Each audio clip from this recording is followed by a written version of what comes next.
There are moments we need to understand in life that it all depends on you to be impactful in your environment. The Bible says in 1 Corinthians 9 verse 16 that, "For though I preach the gospel, I have nothing to glory of, for necessity is laid upon me. Yea, woe is unto me if I preach not the gospel." Now let's talk. Think of a group project in school. Everyone is assigned a role, but sometimes students slack off, thinking, someone else will do it now. Imagine if you approached the project like it was all up to you. Research, presentation, and final delivery. You'd give your best and the project would succeed. That's how Paul saw the preaching of the gospel.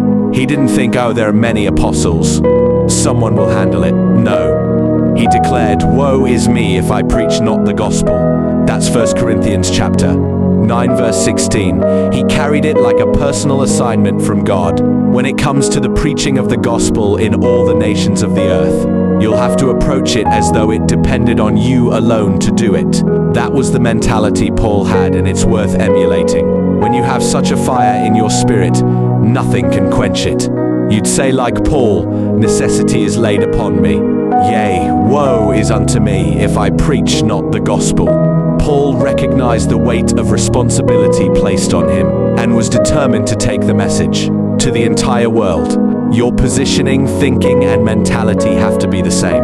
Don't have the idea that, oh, there are so many Christians, churches and ministers around the world. I hope they're going to do something for the full preaching of the gospel. Instead, ask yourself, what am I going to do as an individual? Paul said, "According to the glorious gospel of the blessed God, which was committed to my trust." That's 1 Timothy 1 verse 11. He personalized it.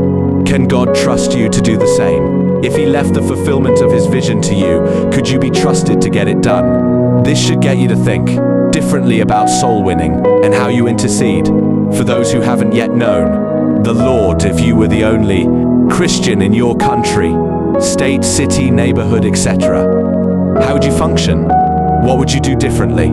Would you continue at your current pace or rise to the challenge and do more? Be determined to make a far greater impact with the gospel in your environment. Don't wait. Make the decision you need to make and act on them quickly. Set your priorities for soul winning and evangelism. To go deeper, see 1 Corinthians 9 verse 16, which says, "For if I preach the gospel, that gives me no reason to boast, for I feel compelled to do it. Woe is me if I do not preach the glad tidings, the gospel." Prayer. Dear Father, thank you for the responsibility you have entrusted to me to preach the gospel in my world. I refuse to be distracted. I make the kingdom my utmost priority, ensuring effort and resource is dedicated to fulfilling your vision.